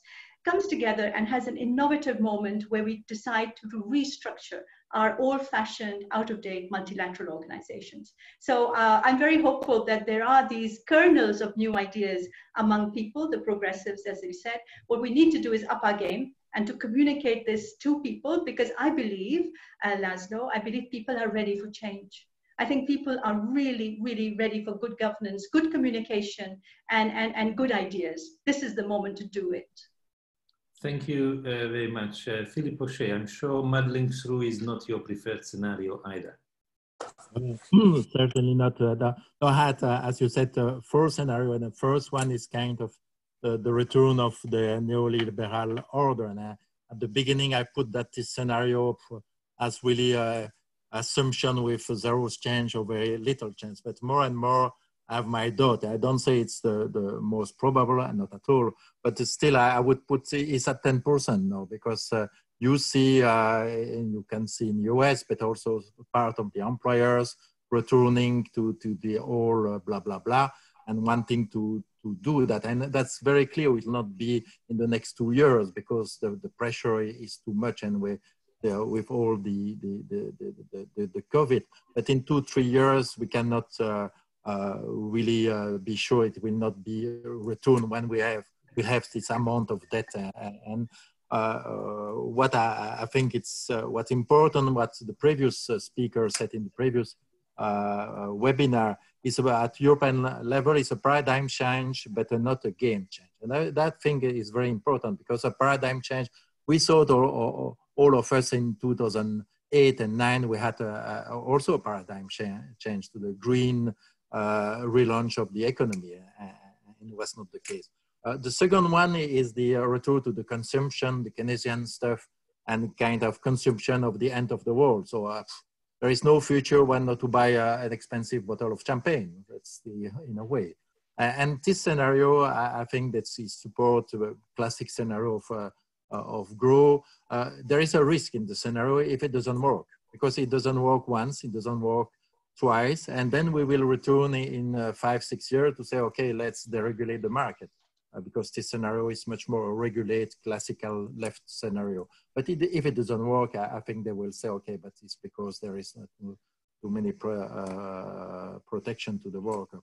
The third one is the authoritarian. I think the authoritarian, for me, mix three things.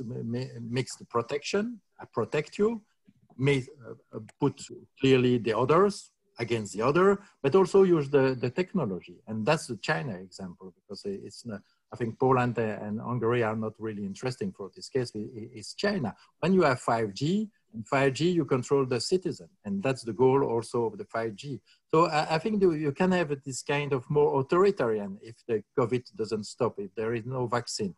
People say, okay, I want to be protected, and the states say, look to the app, we will control you. If you want to be protected, we will control you. And I think it's a really risky scenario where perhaps we should pay a little bit more attention, including to what are the conditions that we are developing the 5G and the protection of all civil and human rights. And finally, it's the kind of the great transformation, and we return to green and all is nice. As already said, we will have a problem with unemployment, and we have to return to the question of working time. But there is also a question that, and that's a difficult one, at least for me, perhaps I'm wrong, but it's also a kind of regional. We return to local, we return to region, and we use, and what is the difference about who is the other with the authoritarian scenario? We have to clearly define in this scenario, the other is not the foreigner, it's not the next village, it's not the next region, which could be in trying to recapture the control of the local, because what is the local? And I think in this scenario, we have really to think what is kind of open regionalization, what is the possibility to have a cooperation at global level, and to have the same goal that we will do that differently, perhaps at local level. Because if we don't have that clear, I think there is only a thin line between this scenario and the authoritarian scenario. And there is a real risk that defining the others will be very negative. And all we saw in Europe, how easy it was to close the border and to say, okay, I fear no, I'm Estonian, I fear the Latvian, I think the Finnish, I think the Italian. And all that was done in few hours, that you say the other European is no longer part of the same project, it's different. And I think that's the fourth scenario, but that's clearly the one I would support. Mm-hmm. Thank you very much. Ludwig, tell us about your own vision and your own essay. Thank you, Laszlo. I think the scenarios both former speakers mentioned are unfortunately quite realistic. So there are serious dangers now. However, I'm a bit more optimistic about the European response. I think, as it always goes, there's a big fight first. But if you look at the Merkel-Macron proposal and the European Commission proposal, I can see where this might be going. And I think that's better than just muddling through. Because there's talk about, I think, a serious recovery fund with also a good combination of not only tackling this economic crisis, but also the climate crisis. And maybe also, enabling industries and businesses to adapt faster than they would otherwise have done. However, I think that it's necessary to make a clear choice within Europe for cooperation and solidarity. And in my country, I'm part of the Frugal Four country, the Netherlands, even though not everybody in the Netherlands is thinking the same on everything, which is a good part of democracy. But I think this requires responsible behavior in my country and in other countries to have a real talk about how we work together in Europe and how we can help each other in a grown-up kind of way. I always look at Brexit as an accident that could only happen because of neglecting the discourse on the relationship between the UK and Europe for too many years. And then people, get their thoughts stuck in one direction, and they might even vote against their own interest, as I believe they've done for Brexit. And that's why I think this is a crucial moment. And in my essay, I try to describe how we could, once again, stress the things we have in common. And I think if you look at it from the perspective of workers, I really like what was being said about working conditions, healthy working conditions. This is part of the job Europe has. Also, you held that portfolio. You know how important it is that Europe as a rule maker protects workers in each and every country, in each and every business. If you look at it from the perspective of European workers, there's a possibility for a common agenda here, and that should be the scenario where you can just show that recovery funds are not going to the stockholders or the big corporations that are dodging taxes, or big American companies that are benefiting from us zooming all the time, but directly into the wages of people working, be it in the Netherlands or in Spain or in Greece or wherever in Europe. I think the European Commission has touched on this aspect, but they can be much more vocal about their political view on where this money should be spent and why. So I think back to normal would mean going backwards. I think the new future that can be created for Europe has to be based on a much more social Europe. Upward social convergence as a prerequisite for any European measure that is being taken. And I think, and this is something I agree with, there's a lot of support for that amongst voters that might be turned into Eurosceptics or Europhobics if the language coming from Brussels is too much part of the neoliberal order. But could be Euro enthusiasts if they see that they are actually protected against authoritarianism, against big corporations, against unhealthy working conditions. Thank you very much. In the meantime, much of the reading list already appeared in the chat box. So those who are interested in reading the 3 essays can just click on the links. I know that Lodewijk Asscher would need to leave around 2 o'clock. So maybe we start the Q&A round with you. And I thought that there is one very interesting, which also mentioned the tourists, as you did, from Amsterdam,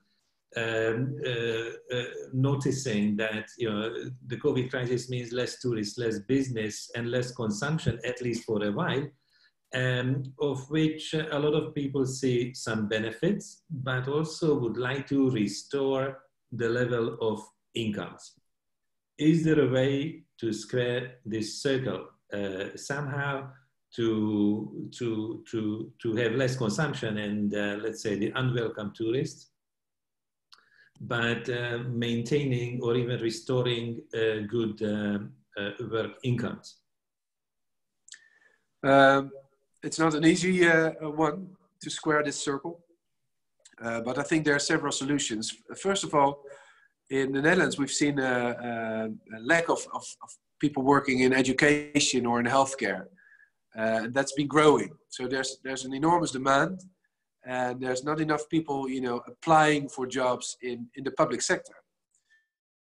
And one of the lessons this crisis teaches us is that we desperately need them to educate our children and to provide care for all of us, especially our more vulnerable citizens. So one solution should be to retrain, and bring people to new jobs, but not from unemployment benefits situation. You want them to go from one job to another, because we all know, and this was once again proven in the 2008 crisis, that once people are out of work and in a benefit situation, it's so much harder for them to integrate in the labor market again. Second, I think when it comes to tourism, I think in all honesty, the way tourism has become a huge factor has shown some clear disadvantages, not only in Amsterdam, but in all tourist hotspots.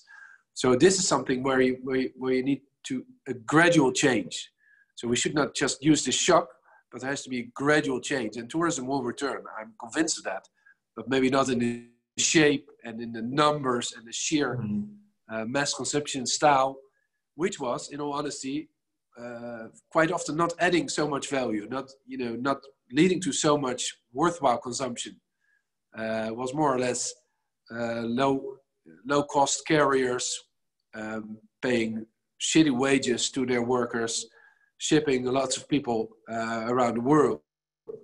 And if we can make sure that this is change into a more sustainable kind of tourism, where local companies and local providers get a bigger stake of what is consumed, then you could actually have a lot of more quality jobs in that sector, and not only in my country, but I think in most hotspots. And that's change that is necessary, but maybe this crisis can be used to speed up the change. And third, I think it was mentioned in the first round, the fact that there's a change towards walking, bicycling, and instead of cars and buses taking all public spaces.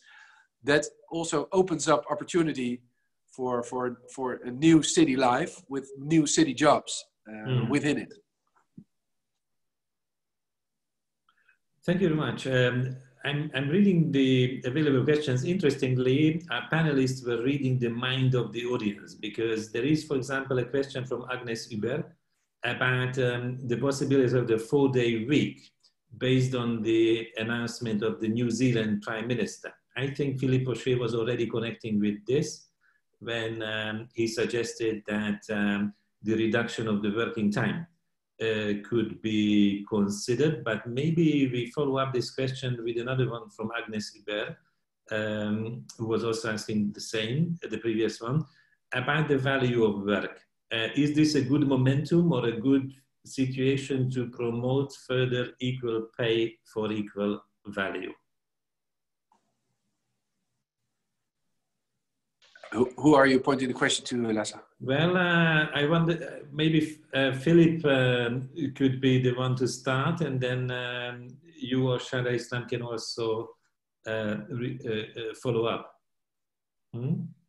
Yes, if I can do some advertising, we will have at the ETUI the next webinar, the 12th is about working time and discussion on working time. But I want to return to this question of equal pay and equality between men and women, because we are here to have a kind of nice, the nice part of the story. But if we see equality between men and women, there were very little during the crisis. And when you had a survey, who is taking care about the task at home, 40% of the men said we did some progress, and was shared only by 3% of the women, which gave also a kind of sense that it's not working perhaps in the right direction. And we had the same showing that the women scholar academic were publishing much less during the crisis than the men. So I think that's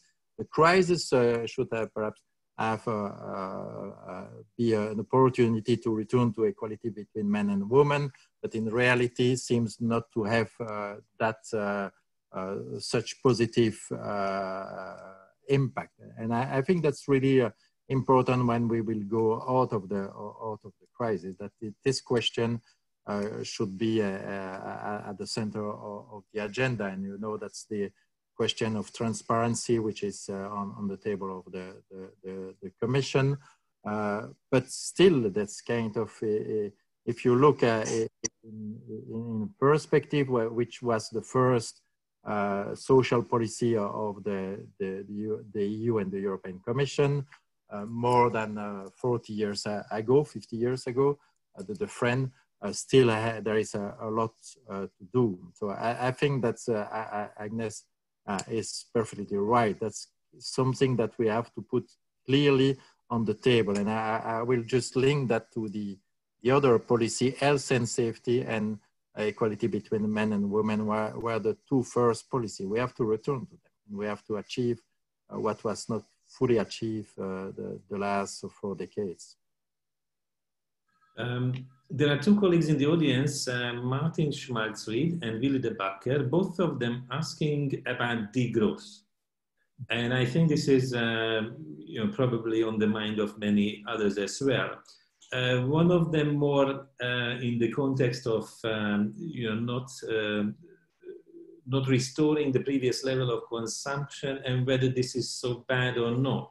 But I think there is another aspect of this, to the extent in the past, not only decade, but decades, in a way China and other booming emerging economies were the centers of economic growth. And given the recent developments, I think we can also ask the question, what happens if this is not coming back? That China would, in the same way as in the past quarter of century, drive economic growth also for the rest of the world. So there is a lifestyle aspect of this. I wonder I wonder if perhaps Ludwig would want to connect with that, or the geopolitical aspect of not having so much growth in the world, and especially not the same way from China. Do you want me to start, or I think Ludwig has to leave, so maybe you go first. Maybe just a few words. You could hear a bell ringing here, which means that we're summoned to go to our parliament now, which is in session today.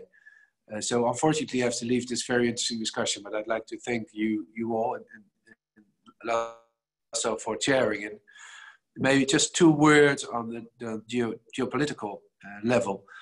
I think this crisis shows here that not only there's this interdependency, but also that a lack of American leadership which was discussed and talked about over the past couple of years, and which is not just Trump. Under Obama, you could see the United States retracting from the old positions. But that gives us a very clear obligation to step up. You know, if the United States no longer is the leader of the free world, we do need someone to be leader of the free world. And I think it has to be us in Europe. And that means also unpopular things among progressives, military spending, being more assertive in our relationship towards China, not just waiting for the US to solve our problems, changing globalization. I agree with Chada there. It's not a matter of saying you're for or against it. You need to be able to change it in a way that it is more socially acceptable.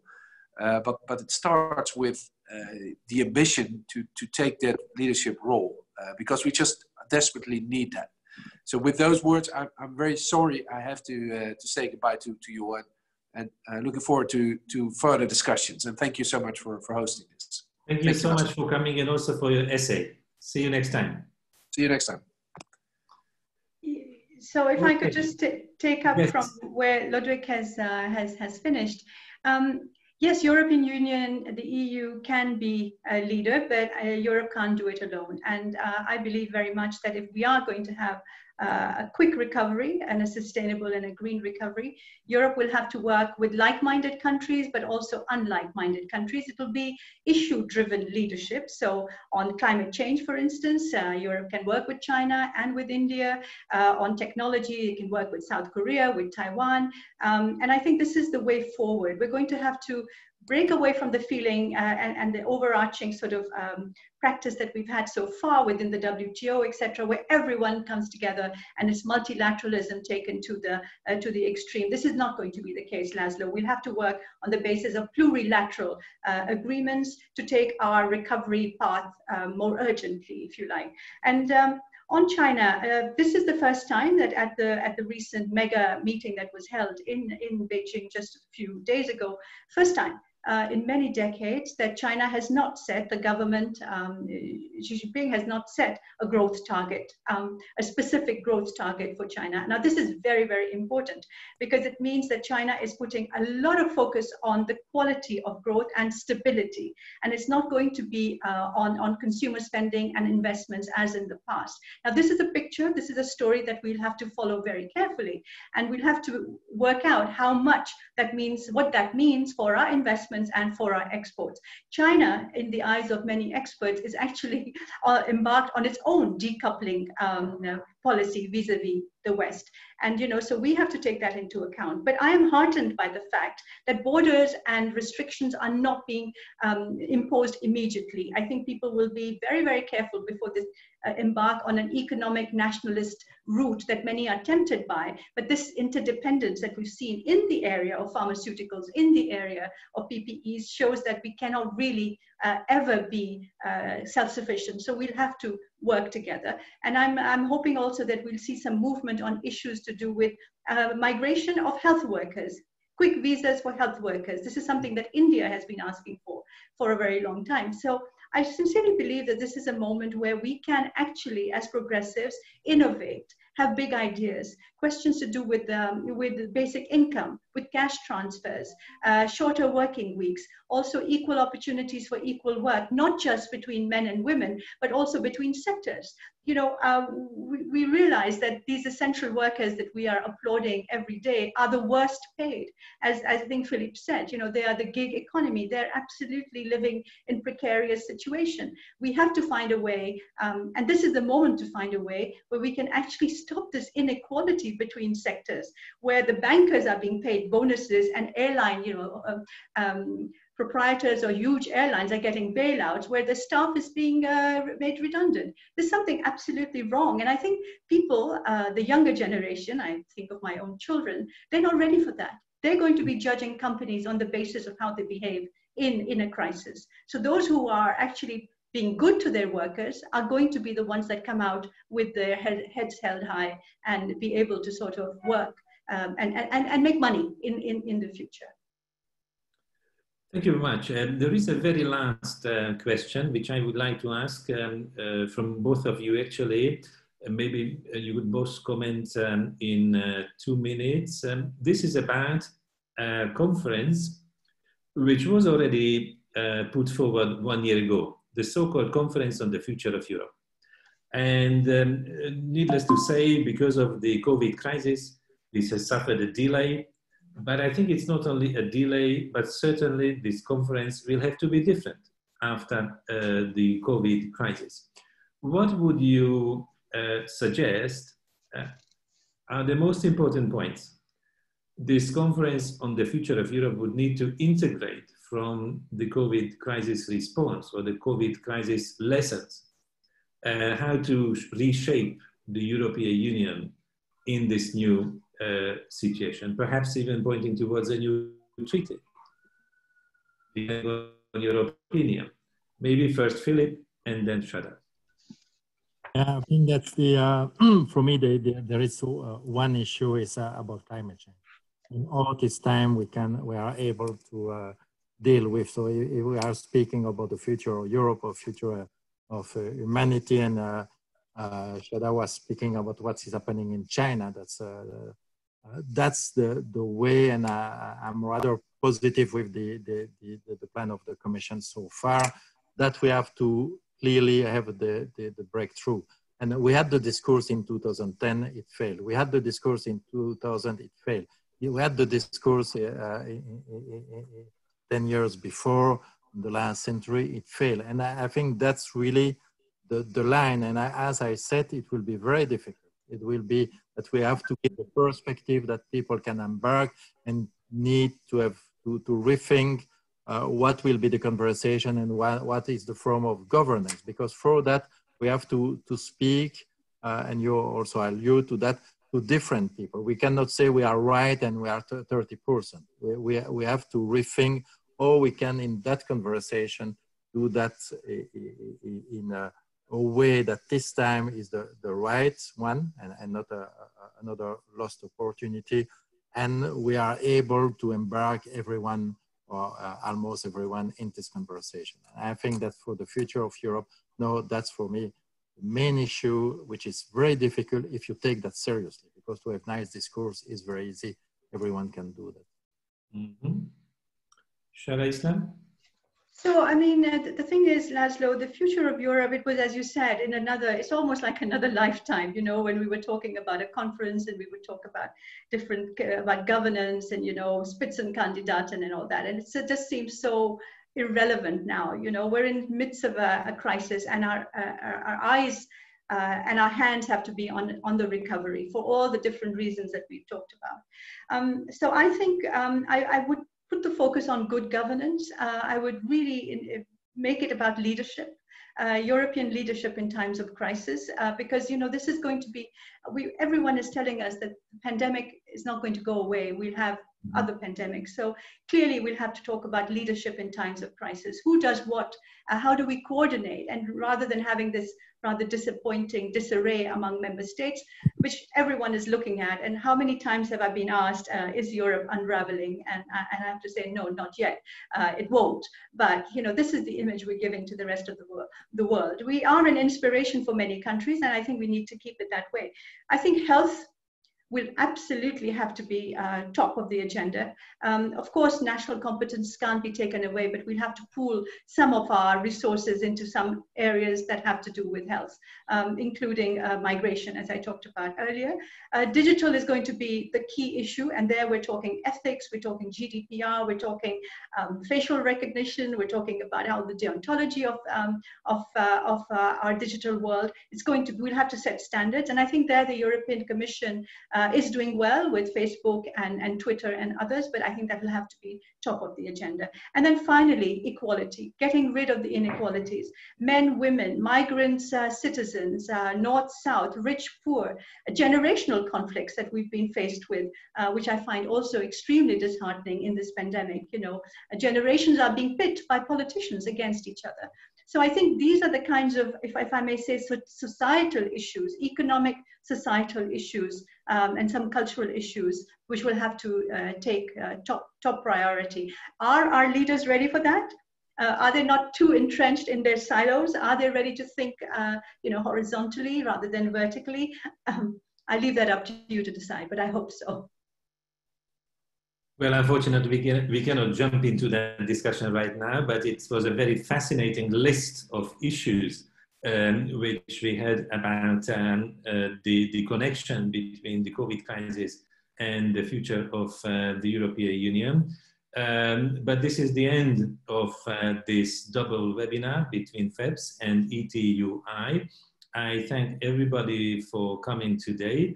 For the panelists, Shada Islam, Philippe Pochet, and Lodewijk Asscher, who already had to leave, and also those who participated in the first round of this discussion. I thank the audience, although also especially for those who sent questions or just tweeted. Tweeting is possible also afterwards. And finally, I should draw the attention of those who are still with me to various publications. Philip already mentioned some of the publications and forthcoming events of ETUI. Let me also highlight that some of the previous events and also the forthcoming ones of FEPS in this web age have been put online, so can be watched again. And we have also launched a series which we call the FEPS COVID response papers. And these cover various aspects of the current crisis, from social questions to the economic policy. And in fact, one paper whose authors participated in the first panel, Paul Magnette, Peter Bofinger, together with other distinguished authors like Michael Landesman and Andrew Watt, have produced one which is forthcoming shortly about the economic policy of the recovery. So please stay tuned to the organizers and the panelists of this discussion. And thank you for your attention today. I thank also the organizers from our respective teams from ETUI and FEPS who have not been visible on the screen today, but they were working hard in the back office to make this possible. Thanks a lot and see you next time. Thank you. Bye-bye. Thank you. Thank you. See you.